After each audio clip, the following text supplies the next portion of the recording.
요한서신을 저희가 이제 마지막에 보는데, 저희가 순서상으로는 요한 1, 2, 3서가 유다서보다 앞에 있지만, 저희들이 이제 연대를 이야기할 때 우리가 연대를 73년에서 80년을 유다서로 보고 90년경을 저희가 요한 1, 2, 3서로 보고 있습니다.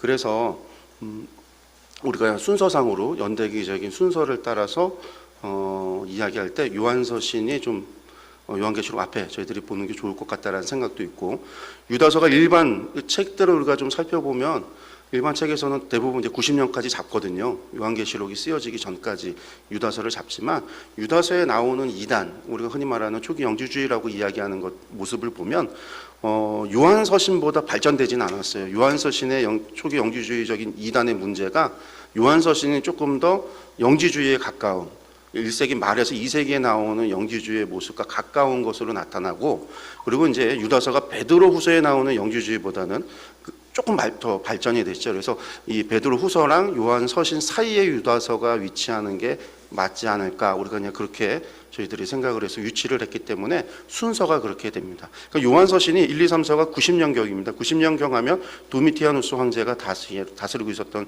시기이기 때문에 그 도미티아누스 황제, 그리고 그 도미티아누스 황제 하면은 우리가 이제 황제 숭배를 이야기하죠. 그러니까 황제 숭배의 문제, 그리고 이제 말씀드렸다시피 영지주의의 문제, 이것들이 이제 요한서신에, 또 요한계시록도 보겠지만 요한계시록의 배경에 속하는 부분입니다.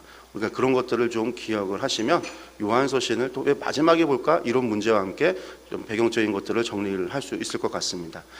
먼저 우리가 기록자를 보면요, 요한서신 우리가 강의가 조금 1, 2, 3서를 한꺼번에 하는데 순서가 대부분 이름부터 시작이 되는데, 여기는 조금 저희가 다르게 할 겁니다. 왜냐하면 1, 2, 3서를 바라보는 관점이 저희들이 그냥 하나의 독립된 편지로 보고 있지 않기 때문에 그렇습니다.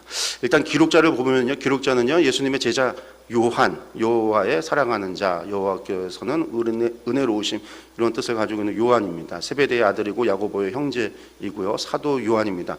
12 제자들 가운데 나이가 가장 어렸다고 얘기를 하고요, 우레의 아들이었다가 나중엔 사랑의 사도가 되는 사람이기도 합니다. 베드로와 함께 다니기도 했었죠. 그리고 예수님께서 십자가에 달리셨을 때 어머니 마리아를 요한에게 맡겼기 때문에 전승에 의하면은요, 요한이 사도 요한이 마리아를 모셨기 때문에 사도로서의 활동이 늦었다고 그래요. 그가 나중에는요, 많은 사도들, 자신의 형제뿐만이 아니라 그 사도들의 순교를 보면서 자신은 복음을 전하러 나가지도 못하고 어머니 마리아만 돌보고 있는 그런 상황 속에서 나는 사도도 아닌가 보다, 그런 이야기를 했다라고 하는 그런 전설 같은 전승도 있는데, 어쨌든 늦게 활동을 시작한 것만큼요 가장 오랫도록 활동을 했습니다. 요한은 순교를 당하지 않고 천수를 누렸다, 이렇게 이야기를 합니다.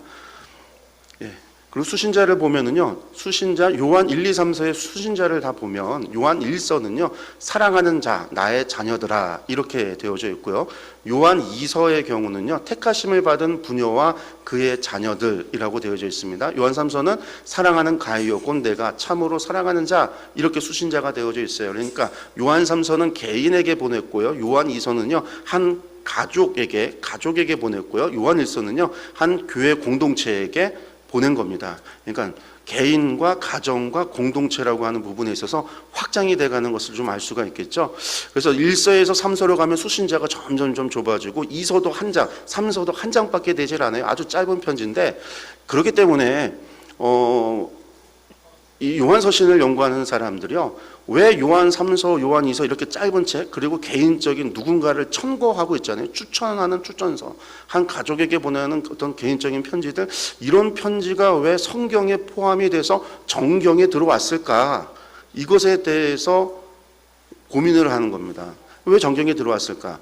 이런 정경이 이렇게 중요하진, 다른 27권의 신약 성경 가운데 그렇게 중요해 보이지 않는 책임에도 불구하고 이것들이 들어온 이유는 무엇일까? 라고 했을 때 이 두 편의 편지가 중요한 편지와 함께 묶여져 있어야지 그것이 함께 권위가 있고 정경에 들어올 가치가 있었던 것이 아니겠느냐. 이것들이 이제 요즘 학자들의 의견입니다.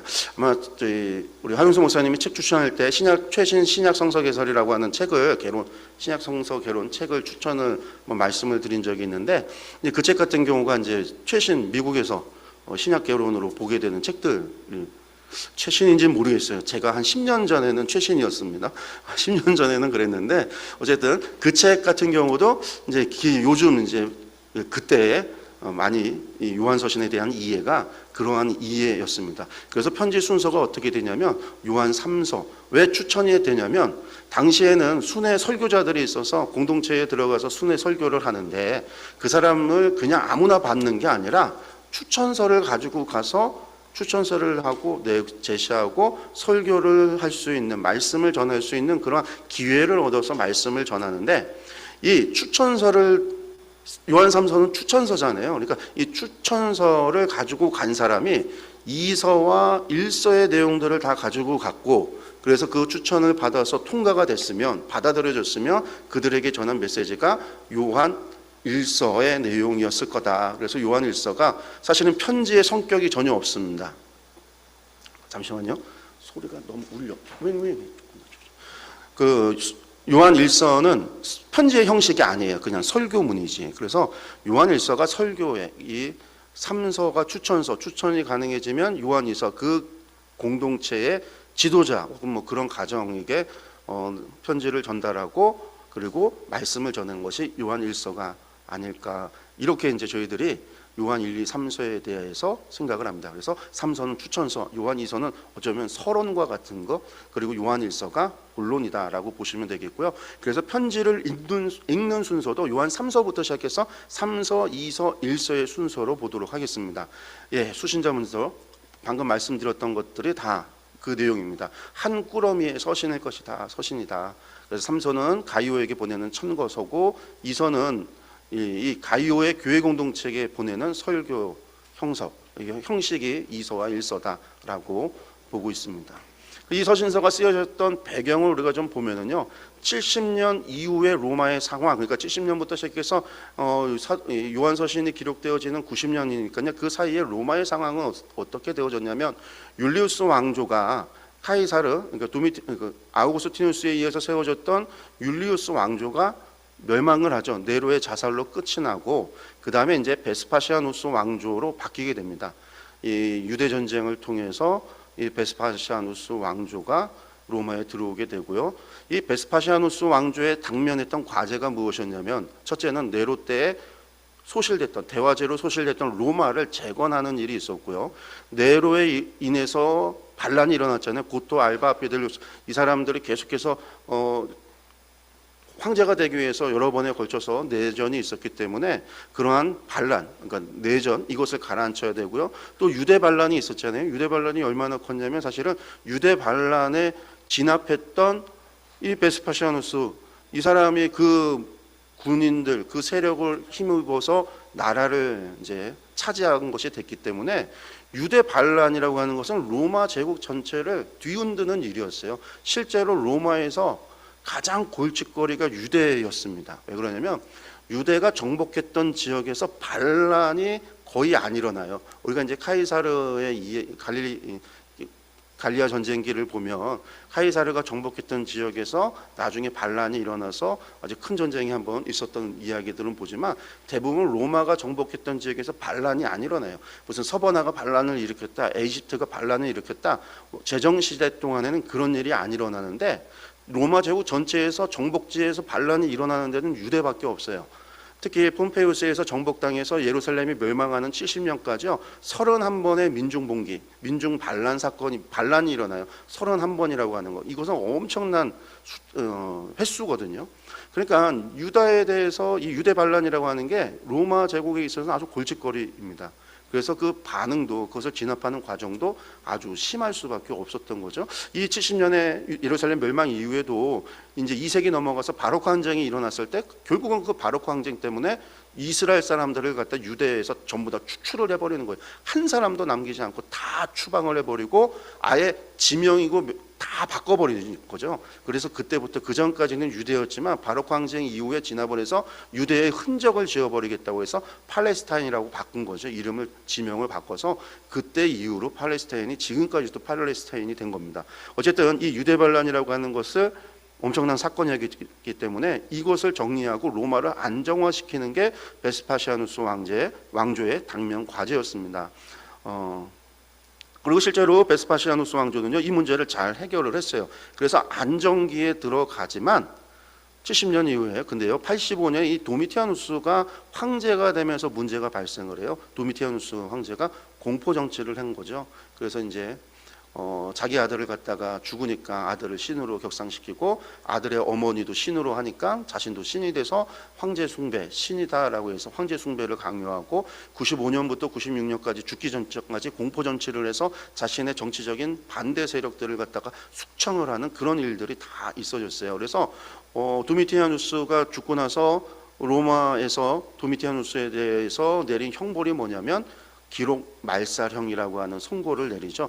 로마 제국 안에서 최고형이 뭐냐면 우리는 십자가형이라고 생각하는데 십자가 죄인들을 죽이는 형벌이고 최고형이 뭐냐면 기록 말살형이에요. 기록에서 사라지게 하겠다. 왕궁 기록에서 사라지게 하겠다. 이것을 받은 사람이 첫 번째 받은 사람이 네로였고요. 두 번째 받은 사람이 도미티아누스 황제입니다. 그래서 사실 네로와 도미티아누스 황제의 공식 기록을 다 없애버렸어요. 불태웠어요. 그러니까 공식 기록이 없으니까 뭐만 남을까요? 민간, 야사, 사람들의 이야기. 그래서 전설이 많은 거죠. 네로의 전설이 많을 수밖에 없고 도미티아누스 황제의 전설도 나중에 생겨나는 거고 90년경에는요. 이때에는 네로의 전설이 로마 제국 안에 많았어요.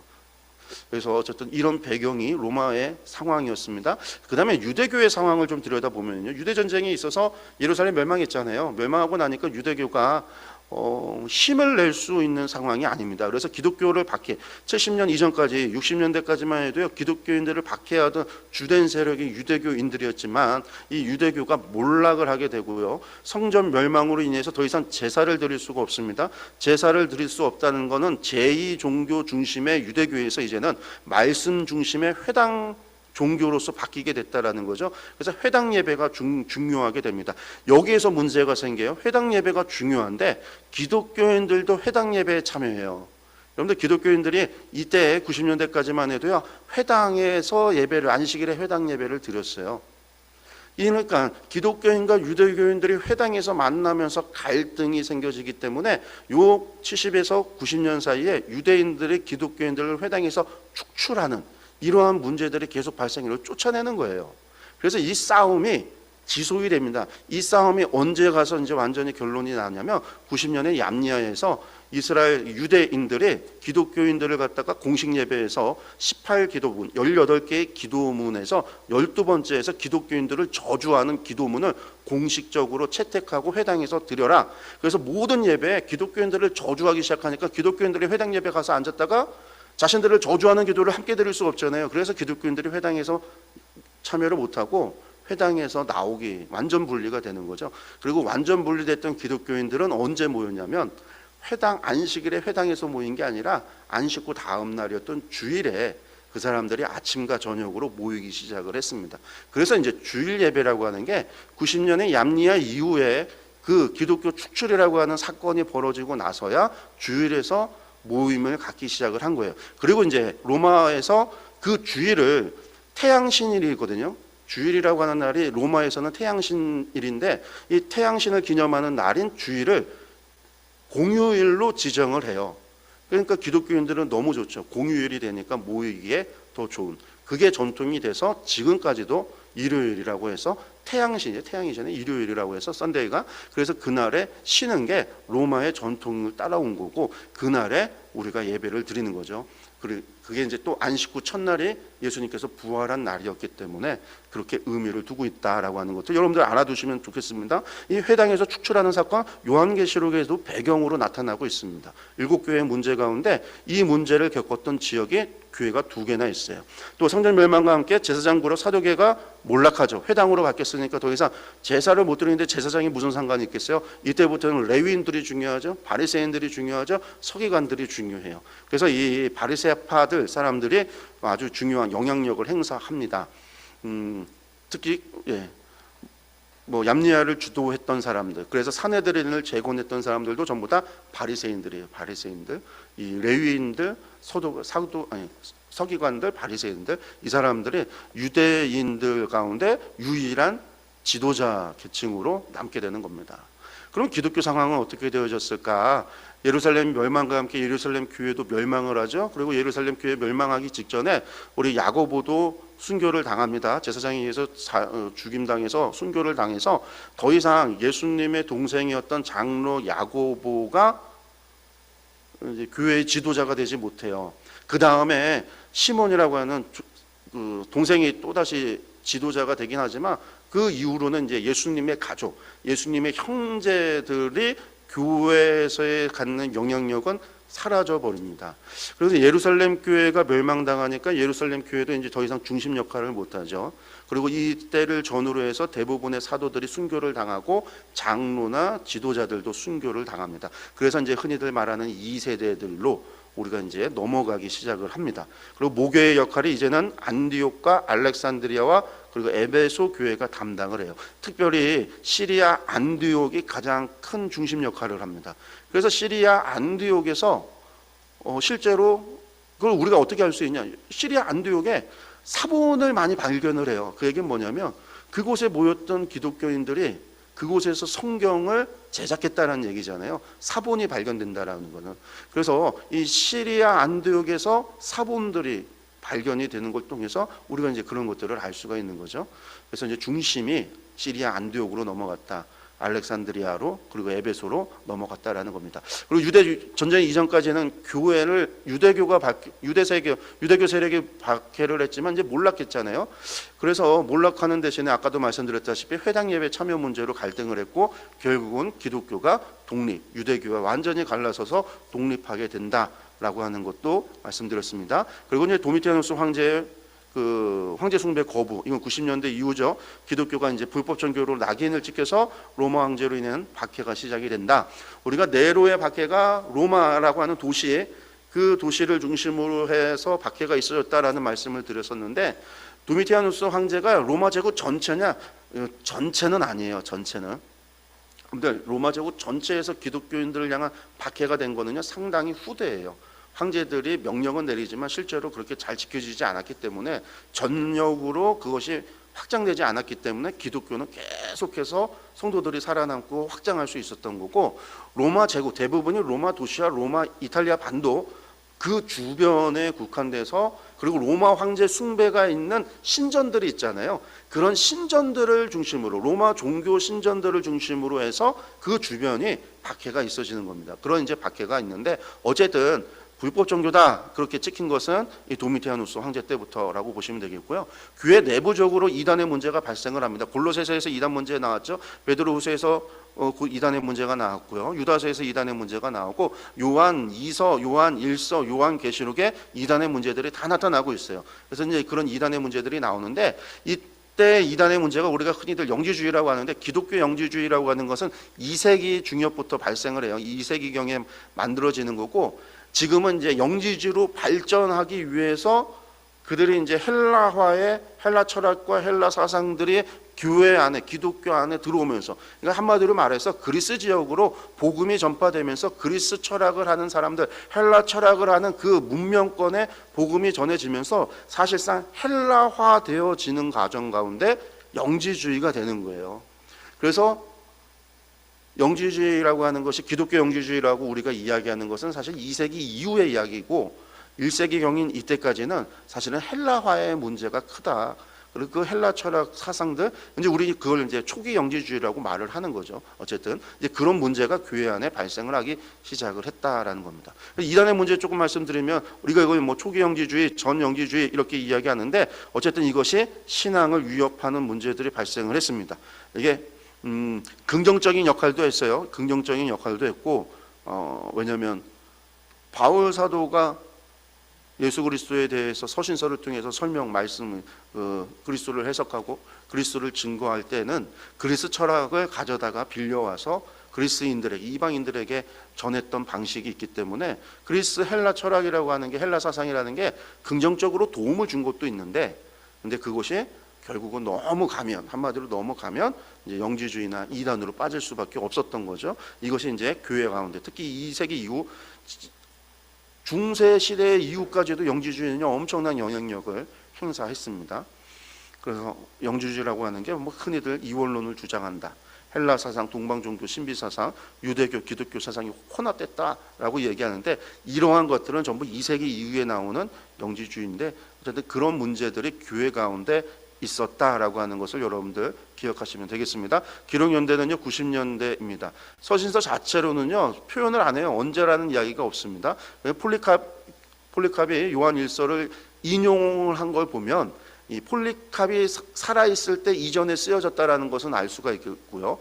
반모섬 이전이다. 왜냐하면 사도 요한이 반모섬에 유배됐다. 그 유배된 상태에서 요한 서신을 쓴 것 같지는 않고, 그가 에베소에 있을 때 에베소에서 쓴 것 같다라고 해서 반모섬 이전, 그래서 요한계시록보다 먼저 기록한 거, 그렇게 이제 보는 거죠. 그래서 이제 박해에 대한 언급도 없어요. 황제 숭배로 인해서 일어나는 박해가, 요한 1서에서 황제 숭배에 대한 이야기가 우리가 이제 찾아 생각할 수 있는 그런 이제 표현이 있기는 하지만, 그로 인한 박해에 대한 언급을 없는 것을 봐서는 95년 이후는 아니다. 그래서 이제 90년에서 뭐 94년 뭐 그 정도가 아닐까라고 추측을 합니다. 여기 보시는 사람이 이제 도미티아누스 황제입니다. 왼편이 석상이고요, 오른편은 AI로 인공지능이 당시 라틴 로마 사람들, 라틴계 사람들을 추정을 해서 재구성을 해서 만든 거예요. 그래서 아마 거의 일치한다라고 이야기를 해요. 그래서 이 도미티아누스 황제가 이렇게 생겼대요. 잘 생겼습니다. 그런데 생긴 거하고 평가는 다르죠. 어쨌든 도미티아누스 황제가 이렇다고 그래요. 기록 목적 보시면요, 세 가지 위협에 놓여 있었습니다. 교회 분열, 요한 3서, 적그리스도, 요한 2서, 황제 숭배, 요한 1서입니다. 세 가지 위협에 있었고요. 내외적으로 어려운 시대에 요한은요, 그리스도인들이 어떻게 살아가야 하는가에 대해서 이야기하고 있습니다. 여러분들 서신서 대부분은요, 그리스도인이 어떻게 살아가야 하는가에 대해서 말씀하고 있어요. 로마서조차도요, 그리스도인이 어떻게 살아가야 하는가에 대해서 이야기하고 있어요. 갈라디아서조차도요, 어떻게 성령의 기름 부음 받은 사람이 어떻게 살아갈 것인가를 이야기하고 있어요.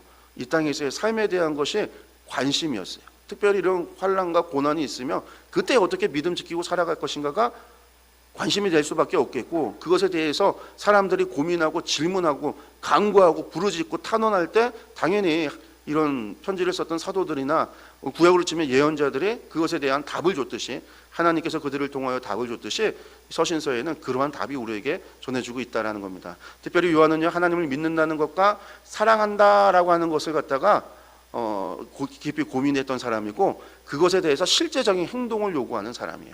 우리가 흔히들 신약 성경 하면요, 행동하는 것이, 행위에 대한 강조가 야고보서 그리고 마태복음만이 행위를 강조한다고 생각하는데 아니에요. 요한서신에서도요, 행위에 대한 아주 실제적인 행동, 행위가 없으면 사단의 자식이라고 말할 정도로 아주 행위에 대해서 강조하고 있어요. 이건 요한서신만의 문제가 아니라 요한복음에서도 마찬가지고 요한계시록도 마찬가지예요. 우리가 믿음과 행위라고 하는 걸 가지고 막 사도 바울은 믿음을 얘기했고 야고보는 행위를 얘기해서, 루터 같은 경우는 야고보를 지푸라기 복음이다, 뭐 그렇게 마태복음 지푸라기 복음이요, 야고보서 같은 경우는 지푸라기 성경이다, 막 그렇게 이야기를 했지만, 그렇지 않고 성경에서는 사도 바울조차도 이 성도의 삶에 대해서 어떻게 행동해야 되는가에 대해서 늘 이야기하고 관심 가졌다라는 거죠. 믿어서 뭐 할 거냐는 거죠. 믿은 대로 살아야 되니까. 하나님께서 원하시는 것은요, 우리가 하나님과 동행하는 거잖아요. 그걸 위해서 우리에게 주어진 토라라고 하는 것이 뭐라고 그랬어요? 어떻게 쏠 것인가, 어떻게 화살을 쏠 거냐라는 얘기죠. 어떻게 하나님을 경외하고 하나님을 사랑하며 살아갈 것인가, 그것에 대한 것이 하나님이 주신 말씀이란 말이에요. 신약 성경도 마찬가지고요. 이런 것들을 우리가 전부 기록 목적 가운데 여러분들이 기억하시면 좋겠습니다.